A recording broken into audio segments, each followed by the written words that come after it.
بسم الله الرحمن الرحیم.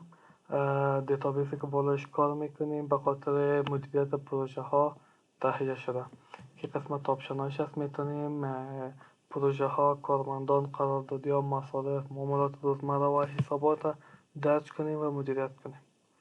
یک نمونه یا یک سامپل میخوایم کار کنم. در قسمت پروژکت یا پروژه هایی که داشته باشیم اینجا لیست میشه و مصارف و ریونیوش نشان میده. یک پروژه جدید اد میکنم.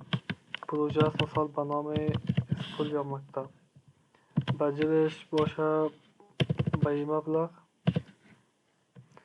کرنسیش انتخاب میکنم افغانی. حالتش انتخاب میکنم این پروگرس. تاریخ آغاز پروژه، تاریخ فعلی و اگر تاریخ ختمش هم انتخاب کنم میتونم مثال انتخاب کنم تاریخ اخیر ماه. و در پریوریتی اولویتش انتخاب میکنم نرمال. معلومات دیگه ضرورت داشت در قسمت دیسکریپشن معلومات اضافه میشه و اگر اتچمنت عکس و تصویر خواستین اد کنین از این قسمت میتونین اد کنین. من این پروژه را سیف میگم. پروژه جدید اگر بخوایم اد کنم و اگر نخوایم کلوز. پروژکت لیست پروژه هایی که بالاش کار میکنیم یا درج کردیم به من نشان میده. من دوباره یک بار بسته میکنم. در پروژکت نیم پروژه فعلی ما به نام اسکول است. مقتضی چیزی برام نشان میده باید بجت شه یا بودجه شه. و در پروژکت دیتیل مکمل معلومات امی پروژه و قابلیت تغییر هم داره. مثلا ما اینجا میتونم دوباره تغییرات داشت بیارم چاپش کنم. و اگر تعداد پروژه ها زیاد باشه در این قسمت لیست میشه که کدام پروژه رو میخوای انتخاب کنی.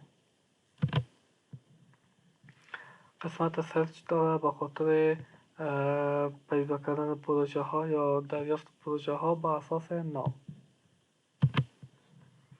قسمت بعدی امپلای یا کارمند است که میتونیم کارمندا را از قسمت اد کنیم، معاشاتش پرداخت کنیم.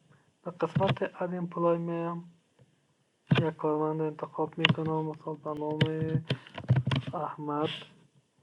پادر نیمش هم هرچی که تایپ کردین وظیفهش مثال باشه منیجر. آدرسش و دیگه معلوماتش من فقط ثبت میکنم. این معلوماتش ثبت شد. دوباره که کلوز کنم بسته. امپلای لیست کارمندای من نشان میده. و این قسمت میتونم دیتیلش اضافه کنم، تغییرات بیارم، ماشش اضافه کنم به خاطر که من قبلا اضافه کرده بودم این قسمت ماش یاد گرفته.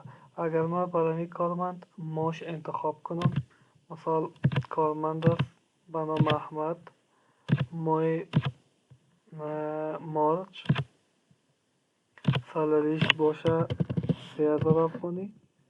آورتام و آورچارج نداره، اضافه کاری غیرضروری فعلا نداره.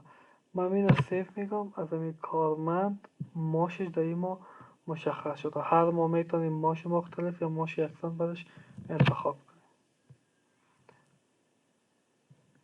بعد از این قسمت دیتیل میتونیم توسط بطن سرچ جستجو کنیم که در کدام ماه ها کدام کارمندان ماش گرفته کدام کارمندان نگرفته. نظر به ما نشان میده.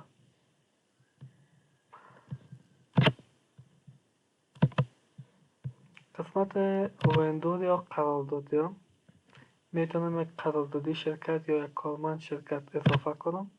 مثلا قراردادی به نام HBC در کدام پروژه؟ در پروژه مکتب. آدرسش هرچی که تایپ کنم مثلا کابل. اماونت قراردادی است 20000 افغانی یا هر مقدار دیگه که بود. تاریخ من انتخاب میکنم تاریخ اول و این را سیف میگم کلوز.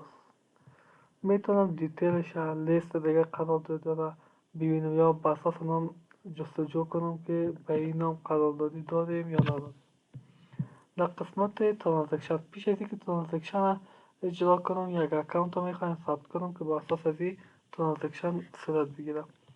در آفیس اکانت میم یک اکانت ثبت میکنم. مثلا اکانت باشه به نام اکانت حاجی.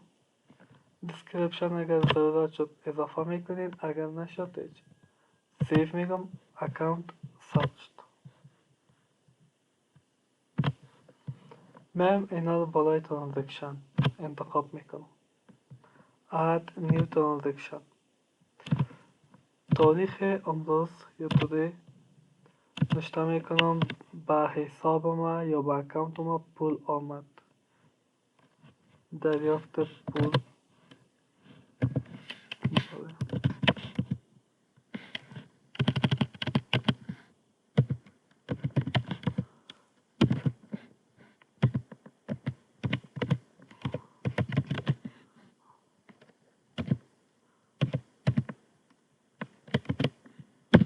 دریافت پول برای پروژه. در کدام اکانت؟ اکانت حاجی. چقدر مقدار پول آمده؟ مثال من میگیرم 500,000. اگر کم و زیاد هم انتخاب کنیم مشکل نداره. 500,000 و کردیت نشده چون فقط در حساب پول آمده. کرنسیش انتخاب میکنم افغانی. این قسمت ها چون فعلا اجراات نکنیم چیز ثبت نمیکنم سیو میکنم. این پروژه در این پروژه پول آمد. فعلا نیو ترانزکشن جدید.